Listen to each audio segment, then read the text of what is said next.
Hey team, welcome back to Trauma Agility. I am so over the moon to introduce you to this next guest. He has done so much for the healing of people in general, to be better people, to do better. He's a motivational high performance coach. He's the author of Fuck Your Feelings. He is the co-host of the Better Human Project. He is doing this new nutritional meal plan called Fuel the Pursuit.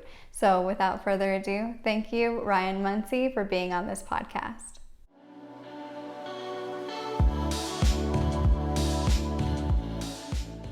Haley, thanks so much for having me. Yeah. So I read your book twice in 2 weeks. That's awesome. I told you when you first reached out, I love hearing that. You know, what's really cool to me is I get messages like that all the time, and it blows my mind. Just yesterday, I got an email or a DM on Instagram from a guy that said he's read it 4 times, and we had done an event prior to COVID, and we're not doing those anymore. And he was asking, he's like, "I'm really interested in this, and is there going to be another one?" And I was like, "Man, I wish, we're not doing that right now." And as you alluded to, I mean, I'm involved in a lot of different things, and that particular project is not one that we're currently active on. And it's so cool to get those messages, and whether it's people reading it 2 times or 4 times, or some people read it every year. And when I created the book, or when I was writing it, one of the things that I was very intentional about was trying to create something that would be a timeless resource. I thought about all the books that are on my bookshelf that I continually go back to and refer to and look at. I didn't want something that somebody would just buy and it would collect dust. So when people say things like that, and like your messages, I mean, that is incredibly rewarding for me. Yeah. What made you write this book, other than it's a timeless resource that you wanted to have? Well, we were talking before we hit record that, I used to own a gym. I started that in 2012 and sold it in 2016. My degree is in food science and human nutrition. So, I have a big, over a decade of experience or a big portion of my life in helping people with fitness goals, right? Whether that's actually physical related or nutrition related. And so, and most of us know that those are inextricably linked. So it's one and the same. But I had just spent so much time trying to figure out plans for people, whether it was a nutrition plan or a training plan. And if you were a college athlete or a high school athlete, and you came to me and you said, "I want to earn a college scholarship and go play football," or if you were, a 40-year-old mom and you wanted to set a great example for your daughter, and you wanted to lose weight and have a great relationship with food. And I've been able to work with such a wide range of people, and have all these touch points and all these interactions. And the thing that, I guess, in my evolution as a coach, I got to a point where I was getting really frustrated when, or by the fact that so many people would come to me and say they want X. And when I would lay out the red carpet and say, "Okay, here's the path. This is what we need to do to get you there." And then they come in every Monday and it's like, "Oh, I fell apart over the weekend." Or, you see them at the grocery store and their shopping cart's full of, ice cream. And they're like doing this. They're like, "Oh, don't look in here, Ryan." And I'm like, "Look, I'm not judging you. But at the same time, you're telling me you want this. We lay out the actions to get there. And then your actions aren't congruent with your stated goals and values." And really, that was the impetus for the book. And when I sold the gym in 2016, I had the opportunity to really get into some podcasting, and I got to interview what I would consider like theorists, right? So you have like neuroscientists and researchers and like the lab coat academics, right? And then I also got to interview Olympic athletes and tier 1 operators, and all these people that are kind of the definition of high performers. And to be able to kind of see both sides of, here's theory, here's application. And here's how these high performers are doing the things that, the academics and the theorists and researchers are writing about. And, I'm a nerd, so I love kind of the analytical stuff and reading science papers and really just trying to marry that. And, with this new kind of information and kind of seeing, okay, these are the patterns, this is what successful people do, they have the same wiring. I mean, if you're a human being, and this is, how I start most of my talks, because I end up talking to like there's the widest variety of people. I'll be, at a real estate group in South Dakota one week, and then the next week I'm talking to SWAT guys in, outside of DC, and then the next week it's, it's a C-suite, level of, a startup company, whatever. And so the thing is, if you're a human being, I understand what's going on in your body and in your brain, and that ownership of that information allows us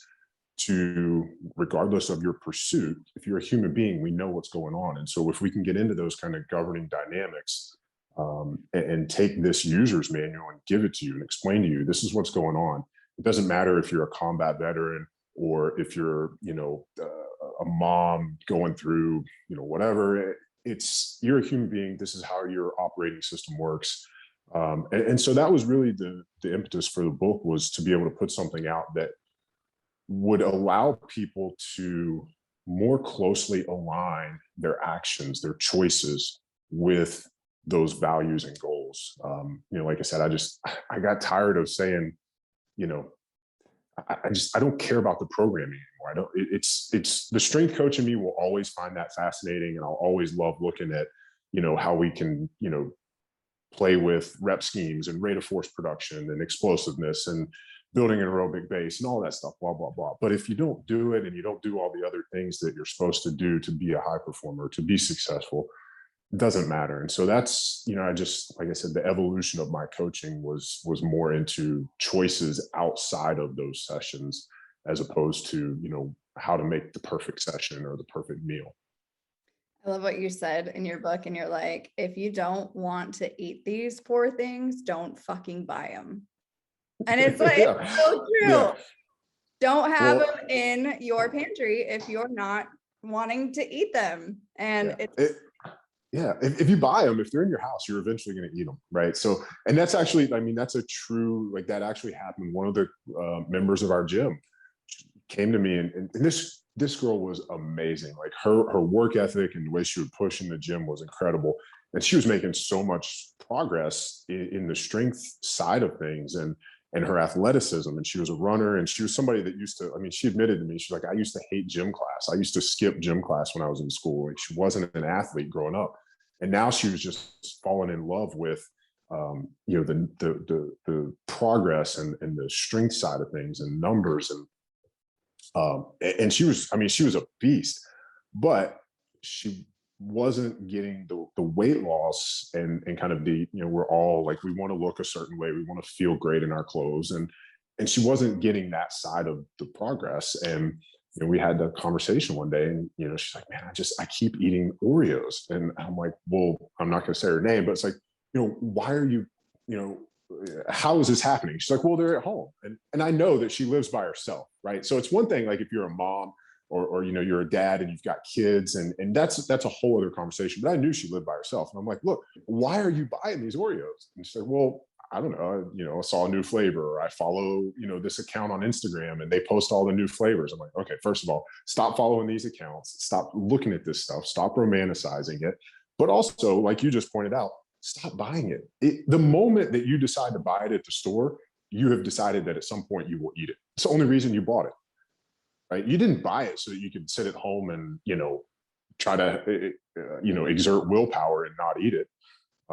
So yeah, that's, don't buy those things. And that led to one of the other statements that I always used to tell people was, you can't eat what you don't have.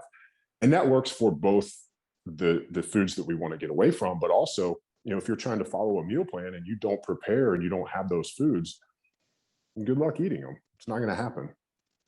right. I think a lot of my clients will say they'll self-sabotage in that way. And they will go out and buy it because they know that it's going to be bad for them. And there's a little piece inside of them that's saying, I'm not good enough, so why try? How do you deal with people who are unmotivated, or how do you get them motivated in the beginning? Yeah. So I guess one of the things I'll say right now is I didn't say this at the beginning, but I am not a therapist. I'm not licensed.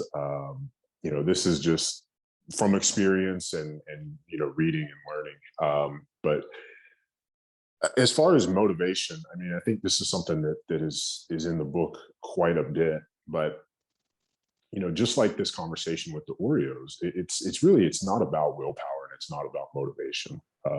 If we rely on those things, then we're going to fail. We're not going to um, be as consistent and as a high a performing human as we want to be. And the reason I say that is, um, if you only work out when you feel like it, I mean, you're not going to work out as much as you should or as much as the program calls for. If I only work when I feel like it, if I only do certain things that I'm supposed to do when I feel like it, I'm not going to show up how I, want to, right? And I'm going to say want to as opposed to how I should. I think should is a word that really screws us up a lot.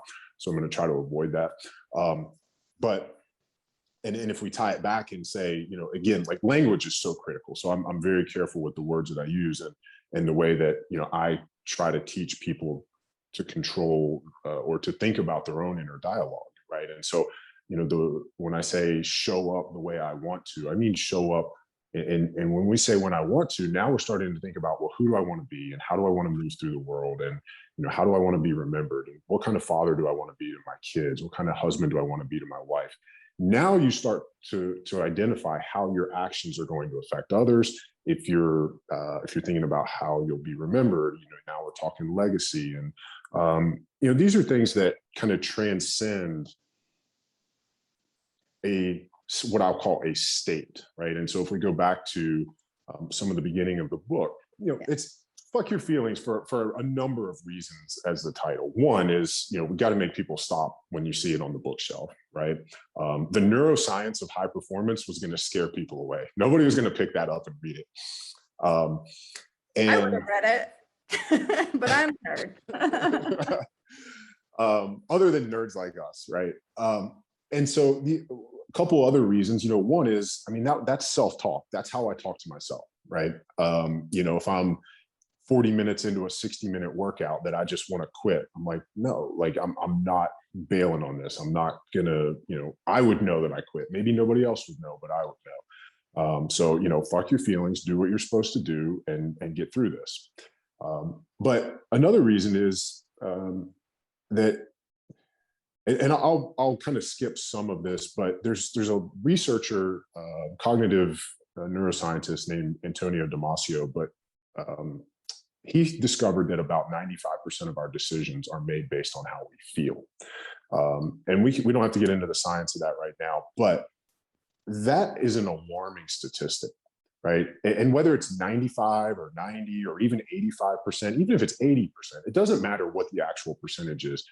What matters is that most of our decisions, right, a very, very large percentage of our decisions are made based on how we feel in any given moment, right? And so neuroscience defines feelings as mental experiences of physiological states, right? And so physiological just means bodily. So whatever's happening from our neck down can actually, does influence what's happening between our ears, right? And so for me, coming from my background in fitness, I know, oh, well, I can change physiology instantly, right? And so immediately I recognize that if I can change my physiology, I can change my mental state. We've all seen the memes, you're one workout away from a better mood. Well, as cheesy as that sounds, it's true because your physiology is different after the workout than it was before. In the trauma world, we call them bottom up techniques. Yeah. Yeah. Yeah. It's using the body to override the brain. Exactly. And that's why it works. And there's so many of these tools that we can use. And most of them, well, I won't say most of them, but a lot of the ones that I talk about and a lot of the ones that I try to teach people are actually parasympathetic because, as you know, most of us spend too much time in the sympathetic state. And if we can move from sympathetic to parasympathetic, Not only are we in a better decision-making state acutely, but chronically, by spending more time in the parasympathetic state, we can elevate heart rate variability, which increases our bandwidth and our ability to deal with more. It's a perpetuating or a self-perpetuating cycle, and we're all on that spiral. It's just, are you going in a positive or a negative direction by being stressed out and overstimulated and fight or flight, or on this other side, this parasympathetic side. And what's really cool is that most of these parasympathetic activities are also recovery activities, right? So you have breath work and journaling and gratitude practice and float tanks and certain yoga variations, foam rolling, massage, breath work. Breath work is the most overlooked one, and to me, it is the most accessible because as we talked about, like the first example was movement, right? And so I've got a couple of different ways that we'll work movement into a speaking engagement or a workshop. And I'll show people how quickly they can change their physiology, right? You could, put 30 seconds on the clock and do as many burpees as you can.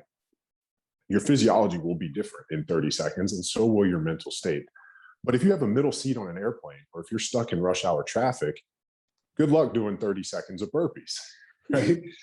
And so that's why breath is such an important tool, because it's always accessible, right? If you're alive, you are always breathing, and you don't need space to do it. You can do it in the middle seat of an airplane. You can do it in rush hour traffic. You can do it on a train, whatever.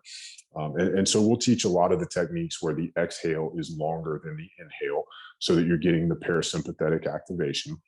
And I think, I don't even know how I got going off on this, but I wanted to come back to, these are things that can shift our states, right? And so that's the important thing to understand here, is that a state is a short-term transient way of being.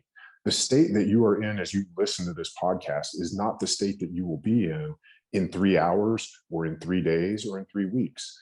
And if we're always depending upon being in this beautiful state, as Tony Robbins calls it, and look, there's nothing wrong with trying to get to that place, but if you have to be in that place in order to be the version of you and to show up and to make the right choices, well, like, how much of your life do you actually spend in that beautiful state?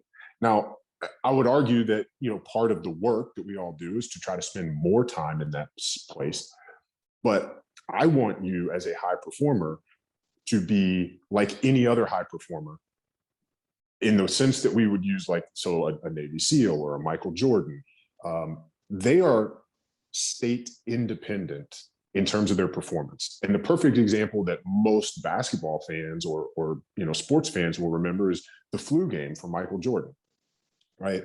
In the NBA finals, he can barely stand up. He's got to be carried off the floor by his teammates. But, between the whistles and when he's on the court, he's lights out. He had an amazing game. And so that's kind of the visual that I want most people to keep in mind, is that regardless of your state, can you show up? Can you perform in a way that in the future you will be proud of as you look back on it? And that's another tool, is kind of this future projection. And maybe it's a witness or an objective view of kind of trying to have this kind of like 30,000 foot view. Like if you're in an airplane and you're looking down on yourself, how are you moving through the world? What kind of ripple effects are you causing, and what kind of an impact are you making, and how do your choices either lead you closer to your goals or further away from your goals? And I think just having this awareness, and again, this is another thing that's in the book, is awareness creates choice, right? And for most folks, this is a new thing to think about, but as soon as you start to think about it, you develop that awareness, and it affords us the opportunity to make better choices. So I love that your book goes through all these tools. You talk about float tanks, you talk about yoga, and you even say, like, the people that are afraid of it or challenge it are the ones that need it the most, right? And you talk about parachute breathing, like going into these different states. And I think this is really crucial for trauma survivors in order to get past their stuck points. They get stuck in these emotions. They get stuck in their sympathetic nervous systems. They get stuck in their midbrains, and these chemicals are flowing, and the adrenaline and the cortisol is just wreaking havoc on their body, and they can't get out of it. And so this is why I love the things that you put in there, because it's like, this is how you get out of it. This is how you get out of this. This is how you deal with motivation. This is how. So I love that you have it all in one place, and it's kind of like a user's manual, right? Just to here, read this. And this is the first step, right? So what would you say the first step would be to somebody who wants change? Oh man, that's a great question. I guess once change could be so broad. If I was talking to that individual, I would probably press them for more on what specific change they want, because that just, the more we can narrow that down, the more it makes it easier to identify those big rocks. But in a general sense, the best advice I have ever been given, this completely changed my life. My business coach and mentor, who is now a friend, I've mentioned him a couple of times in the book. His name is Paul Reddick. And he told me sometime around 2012, he said, your life is perfectly designed for the results that you are currently getting. Your life is perfectly designed for the results that you are currently getting. Really, really think about that. And this is actually something that I build into every workshop and talk, almost all of them that I do, because it's that important. And so if somebody wants change, then I would say, without knowing what that change is, that statement is going to be applicable to everybody, because in your mind, as you listen to this, you know what the change is that you want to make. You know what results you're getting that you would like to keep. And you also know what results you're currently getting that you're not happy with. What are you tolerating from yourself that you shouldn't? What changes could you make or should you make that can help you move closer to the person that you really want to be. And again, awareness creates choice. As soon as you're aware of those things, as soon as you know them, now you have a choice. Do I want to continue on the path that I've been on, or do I want to make the changes that are necessary in order to move closer to that version of me? Let me throw a scenario out there. All right. Let's say that a person is, let's say that they're depressed. Not clinically depressed, but they're just kind of meh. They kind of move through life, and then they look around their life and they're like, I don't like this. What would be their first step then? What do you want? Mm. If you don't like this, if you don't like where you are, what do you want? Where do you want to be? How do you want to live? And again, like, I really like that kind of future projection tool where, if you're 30, think about, hey, I'm 35, I'm 40, I'm 50. What do I want my life to look like? How do I want to spend the next 20 years? If you're 18, if you're 25, again, pick a date or an age that's 5 years, 10 years into the future, and look back. Where do you want to be? And the more specific that we can be with that visualization activity, the better. And what I mean by that is, like you just said, they look around and they're like, I don't like this. Well, what about this don't you like? Are you living in a city and maybe you want to get out of the city? You want to be in the country? You're in an apartment. Maybe you'd like to be in a house where you can't see your neighbors. Do you want to be in the suburbs? Do you want to have, an acre lot or a half acre lot with a, picket fence and, a neighbor right next to you? Do you want pets? Do you want kids? Do you want spouse? And again, this is one of those things where it amazes me how few people think about these things, and how few people are intentional about intentional about thinking about what they want for their lives. We were talking before we hit record, and I said something to the effect of, I want to have as many experiences as I can and experience as much of life as possible while I'm here. And we get one shot at this thing. And so what each of us wants out of this opportunity is going to be different. But I promise you, if you're not happy, you probably know what it is that you do want to do. And it may seem challenging. You may not see how you're going to get from where you are to where you want to be. But if you have any idea of where you want to be, then it's just, okay, let's identify this. Let's try to crystallize it as much as we can. And then we're going to reverse engineer it. What has to happen in order for me to get from here to there? And, think about, like, if you see something that's on the other side of a river or the other side of a creek, then, okay, if I step on that stone and, I can make that step and this one, and you just reverse engineer that process. And this is another thing that we do in the workshops. And so, we'll have people talk about or identify what they want in 5 years, and then break that down into what has to happen in 1 year in order for me to be on course. What has to happen in 6 months, in 3 months, in 90 days. So what's going to happen in this first quarter? And then we break that down all the way into these move the chain items. And this is another big thing in the book that, you don't have to, not every day has to be a highlight reel thing, right? It's just small, consistent steps every single day. Just be relentless in inching forward every single day. And eventually you're going to look up and you'll be like, wow, I've made more progress in the last 6 months or in the last year than I could have imagined. And it was all because you're just focused on small incremental progress every single day. Every day when I go into my to-do list, I do hashtag move the chain. That's awesome. I love it. And it works. It works because as long as you do something today. Yeah. Right. Yeah. So you have a goal in mind that you want to get to, and you reverse engineer it. And then you start, okay, what can I do today that can move me at least a little bit closer? And then you get that small dopamine reward of, hey, like this is great. This makes me feel good. And I want to do it again and again. Yeah. And it just snowballs from there. Yeah. So you're a lifelong learner. Mm-hmm. And you have learned so much. When did you go from learner to teacher? When did you say, I really want to get this stuff out here to help other people? I can distinctly remember in college, part of what drew me to nutrition was the fact that I'm the only male in my family who is not diabetic. And there's more than one, there's quite a few.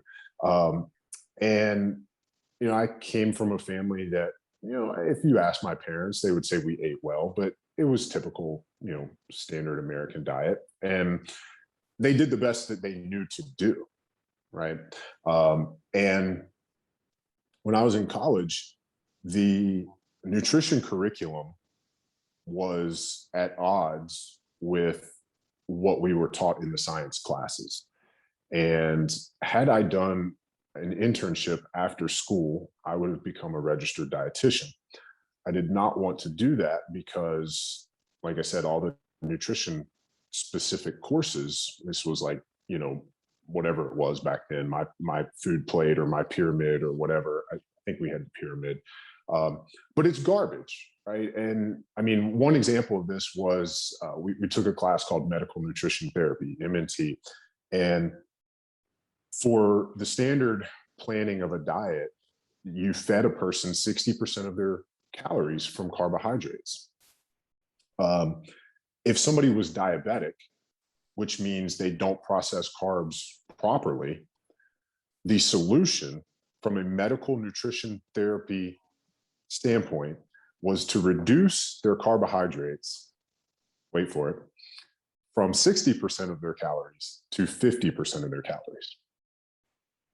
So you're still going to give this person half of their calories from the thing that they don't process well or properly. Wow. Right. Yeah. So, and this was like, that was just one example. I mean, it was, your teacher's up there and she's saying all foods fit and there's nothing wrong with a Pepsi now and then. And that's when I found out that, big food and big pharma was kind of paying for everything. And they're teaching the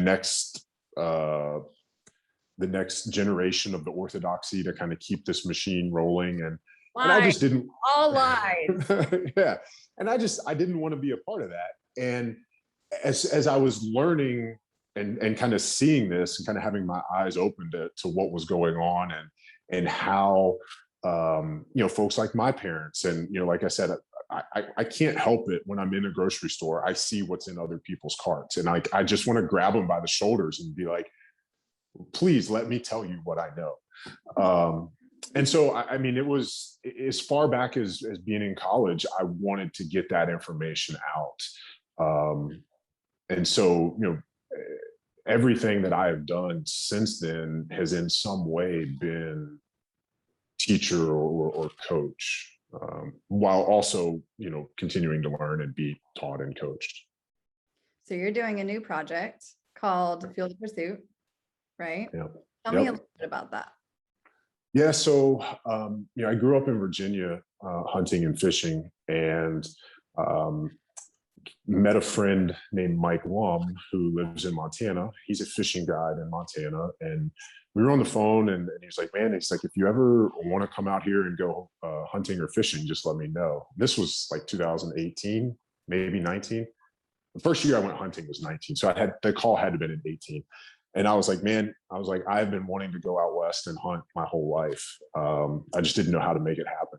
And so, long story short, we've become hunting partners and good friends.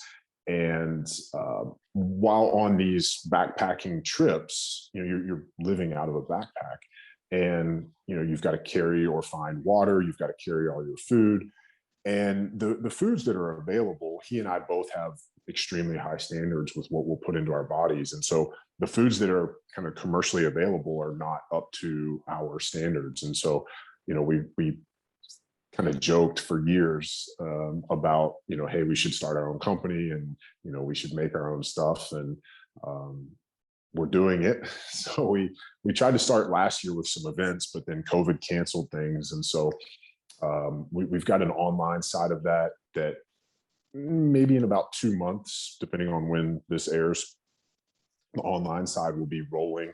And there'll be an educational component. We'll be trying to help people understand how to physically prepare for the mountains.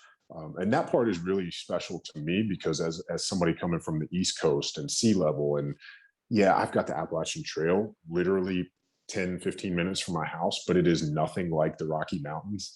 And, I was physically unprepared. And for me, like, that was a huge blow, I would say, to my ego, but just as a strength coach, it was like, how could you have overestimated yourself and underestimated the mountains like that badly?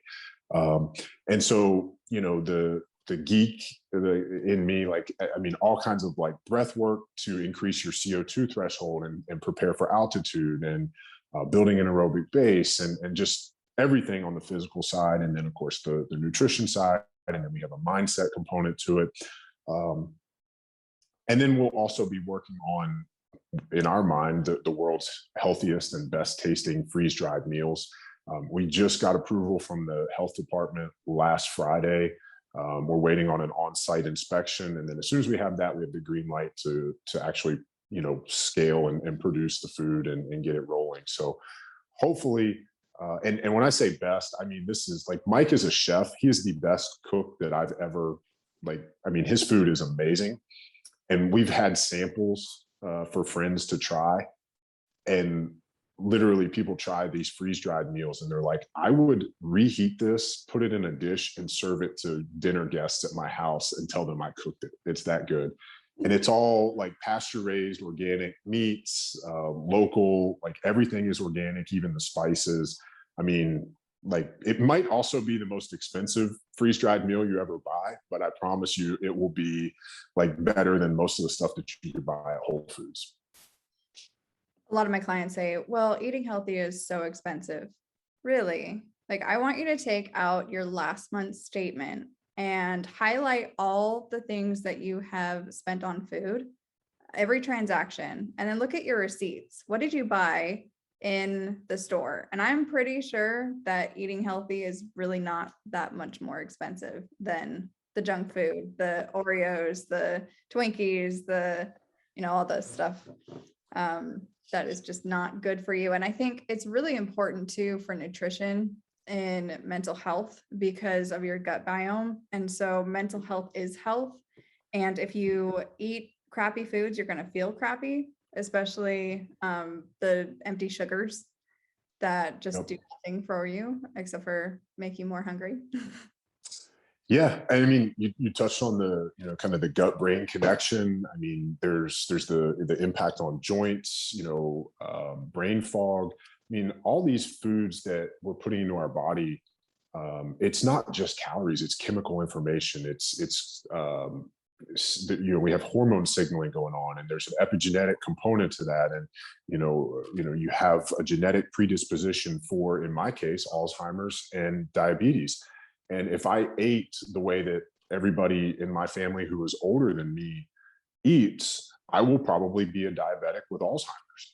But if I eat a certain way, and that's where epigenetics is so beautiful. I mean, I've done all these testing, I've done all this stuff to know, okay, I have that genetic predisposition, but I can switch that outcome to a more favorable outcome for me based on my lifestyle decisions. And to your point, if we have brain fog, if we have joint pain, I mean, we all know, like, if you're in physical pain, it's going to impact your decision making and your mood and how you move through life. And I mean, you wake up one day and your back is in knots or spasming, like, it's going to be a pretty bad day. Like, and let's go all the way back to the beginning of our conversation, that it's bottom up, right? So what's happening in your physiological state is controlling your mental experience. It's dictating it, right? That's exactly what feelings are. And so if you understand that, then you also have to be aware of, or to completely understand that would be to recognize how the foods that you put into your body not only impact your physical health and your physical well-being, but also your mental health and mental well-being. Right. And in the book too, you say things like the light exposure, electromagnetic pulses, what is that acronym? Well, so there's EMFs, electromagnetic frequencies, and then so EMPs would be like a weapon, right? And so we could have an electromagnetic pulse.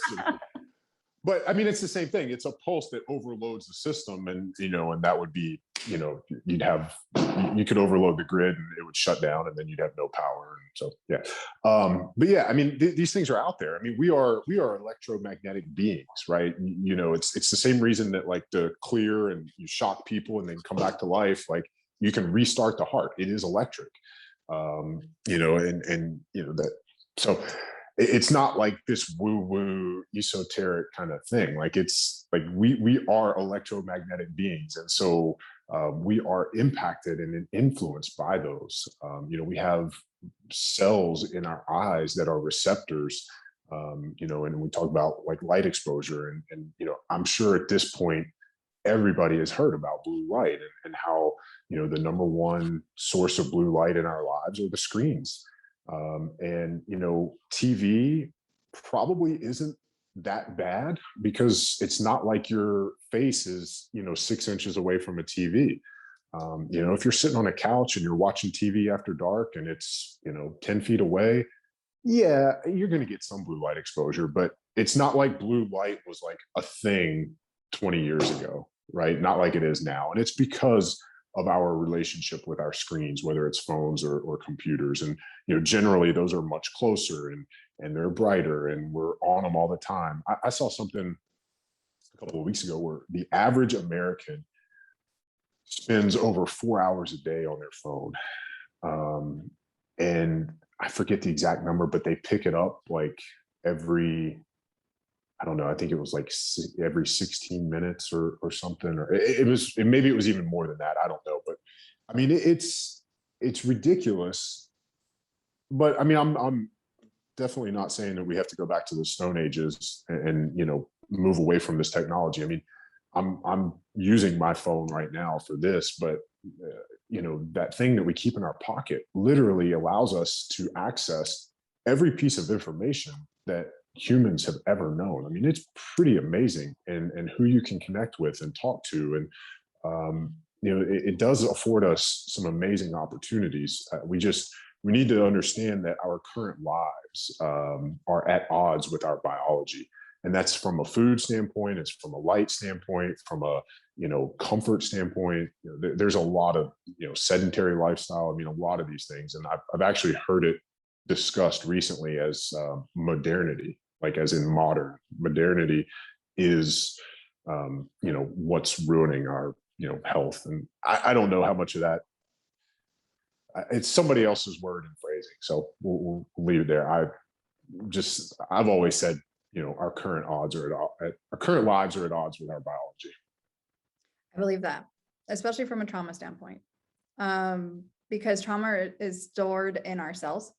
And so our cells like to regenerate, and that's how we heal, is that we take in these good things, and we know that the screens and everything for technology is contributing to our depression and anxiety. Our isolation indoors is contributing to our depression and anxiety. So I think you really have a point there, that it is at us.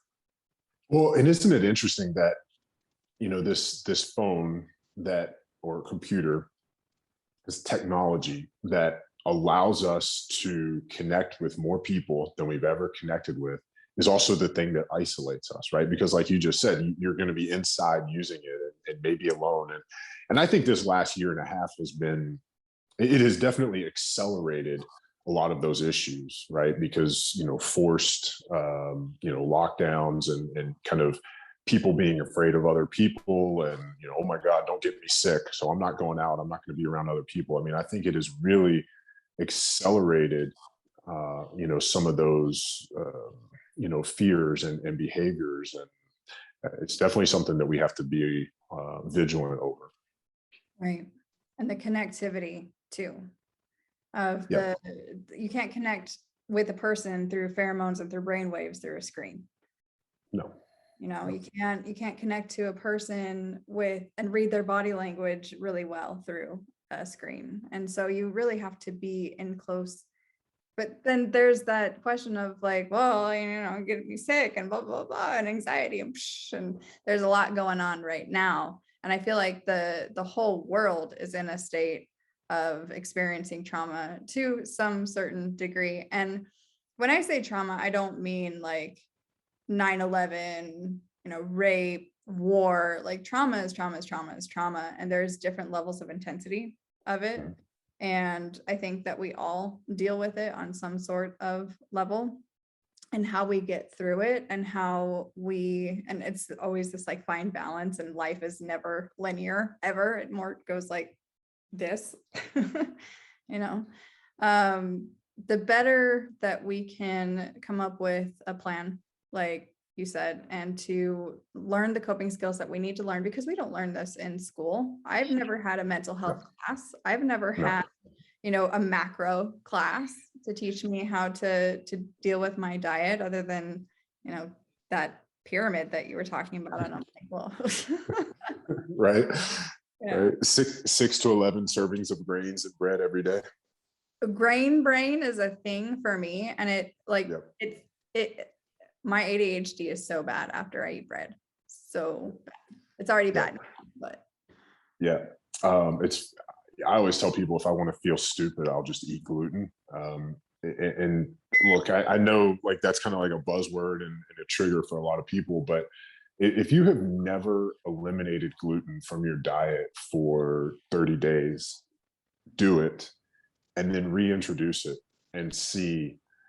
I call it kind of the corrective lenses phenomenon. If you wear glasses or contacts, the first time that you went to the eye doctor and they put them on, you're like, oh my God, this is what it can look like. Like I could see like this all the time. Yes, I want that. And so when we start eating, in a way where we're no longer introducing inflammatory foods or foods that make our joints hurt or, mess up our cognitive processes, and then you reintroduce them and you're like, oh, wow, like I don't want to go back to this. I think I just recently started to become lactose intolerant for some odd reason, because I took it out of my diet for a long time, actually. But I felt like dairy was not good for me anyway. But then my body was like, yeah, no, you can't eat it.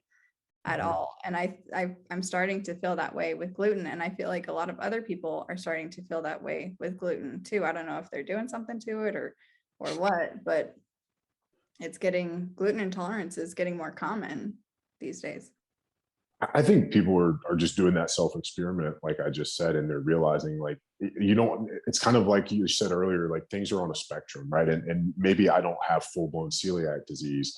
Maybe I'm not going to have a rash or gastrointestinal response. But I can tell you that my cognitive processes are different when I have gluten in my body, and I don't want to feel dumb and stupid the way I do when I eat gluten. So I think a lot of people are self-experimenting now and really paying attention.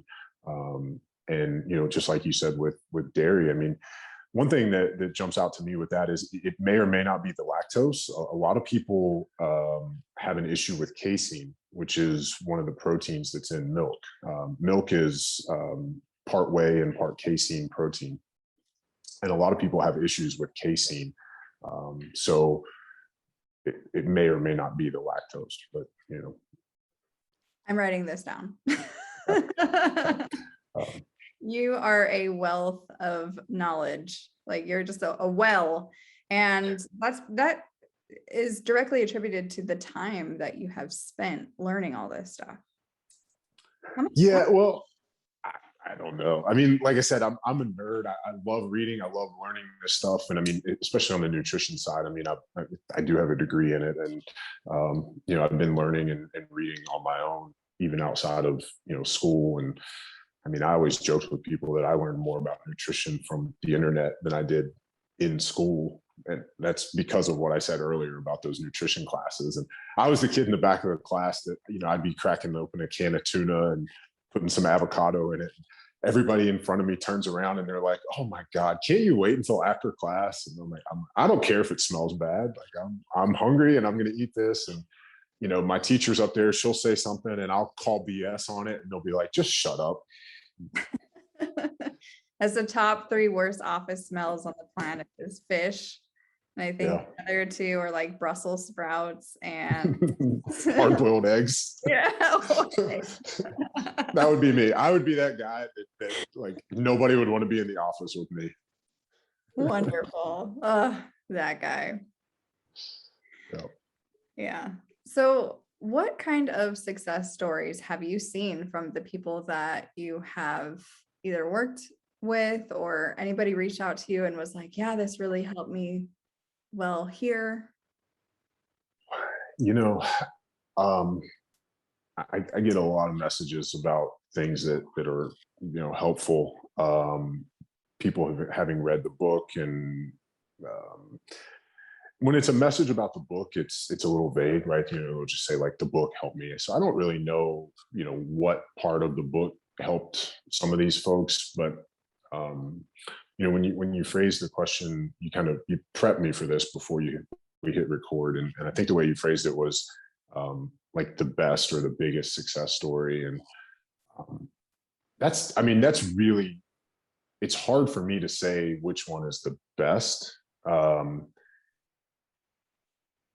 I think any success story is the best for that individual, right? Because it's their life, and if their life has been positively altered, or the trajectory of their life has changed for the better, who am I to say if that's better than someone else's, right? And it's funny, we watched the Tom Hanks movie where he plays Mr. Rogers last night. I never thought that we would watch it. It was on TV. It was on one of the channels that doesn't have commercials, and so we watched it. And it's really a phenomenal story. And I remember seeing the show growing up, but like not enough to where like I could sing the song. But what a fascinating person he was, assuming that this movie was accurate. But one of the things that he talks about is, the most important person is the person right in front of me right now, right? And as a coach, I don't think that there's a better mindset or way of approaching things, right? And so, my favorite client is the one that I'm talking to right now. That kind of an approach. And if our job as a coach, as an instructor, as a teacher, is to positively help people. Um, I mean, I think any of those that are successful is a success story in itself, right? And so, I mean, I don't think you can say which one is the best. So really, I mean, all of them are special in their own way. So I'm not trying to dodge the question of like what kinds, but that was just kind of where my mind had gone when you'd asked the question earlier. All of them do, because it's. I mean, I think about how special it is to me, where like, I mean, literally, like everybody. I'm realizing like how sappy I am. Like I think about like the dads that were that gave their time and were coaches when I was growing up, you know, playing t-ball or little league, or, you know, coaching the basketball teams. And, you know, like these were my friends' dads. And like, that means a lot. Like you know, I can think about the times where they would go outside of practice and, you know, teach me how to play a new position, or teach you this, or, you know, there's an individual that, you know, spent some time with us hunting in May, that taught us some things about, you know, hunting bears. And this is like a really, this guy's a professional hunter, really high level guy. He could have just easily said like, no, I don't have time for you guys. And just, I mean, literally every little thing where you know, people have done something small like that, and he probably doesn't even think of that as like coaching or teaching or doing a favor. um, and and so, you know, flipping that around, like when people are reaching out to me and saying like, you know, this was helpful or this was a big deal. I mean, you know, look, there were athletes that got college scholarships at the gym. There were moms that, you know, had major success stories and transformations, and, you know, now their kids are, you know, doing the things that they were working towards, and their kids have better relationships with food. And you know, there's some business people that have had success. And I think the ones that are the most impactful for me are the ones who, by their own successes, that they have impacted other people, right? So if it's a, you know, a business person, and their growth helps their employees or their team, or if it's a mom and it helps their you know, their kids, or the grandkids, or, you know, things like that. I think the ones where it's like a ripple effect, and there's more downstream than just that one individual, I think those are really cool. Yeah. Yeah. I feel the same too. And, you know, I've talked to a million people at this point, and I've done a lot of things, and I've seen a lot of places, and I've been all over the world. And I think what I'm hearing from you is kind of what I feel of people, is that I see people for their souls, and I see them for their specific stories. And I think, yeah, the most impactful thing that I see too is when they turn it into something beautiful, and Mhm. it impacts other people. And just to see that, and to see healing. And this is why I started Trauma Agility, right? It's because I saw the darkness, and I was like, ugh, this is heavy. And I think the more that we come together and talk about this stuff and how to heal and how to push forward, it's just going to make our world a better place. So I'm so happy that you're here. I love what you're doing and what you continue to do, and all the projects that you have, and all the projects that we can expect from you in the future. Where can people find you? Yeah, well, thank you for having me on, and thank you for the work that you do. And you know, the conversations that you're having, I think, you know, I mean, at least in our minds, are conversations that a lot of people need to be able to hear. I mean, like you said, we're not taught in school, you know, coping mechanisms, or, you know, we're not taught how to develop emotional maturity or intelligence, right? And so, you know, I think the people who are learning those things and developing those things are doing it on their own, right? And so we need more resources for the people who are seeking that out on their own. um, as far as finding me, my website is ryanmunsey.com. Not a lot of updates going on there. Social media would be at Ryan Munsey _ on Instagram. I have a love-hate relationship with that one, as you might have been able to tell from some of the stuff that we've said already today. So sometimes I'm active, sometimes I'm not. It kind of, like you said, there's phases. And all the Fuel to Pursuit stuff is at Fuel to Pursuit with an _ on Instagram. I think we're really going to be ramping those up soon.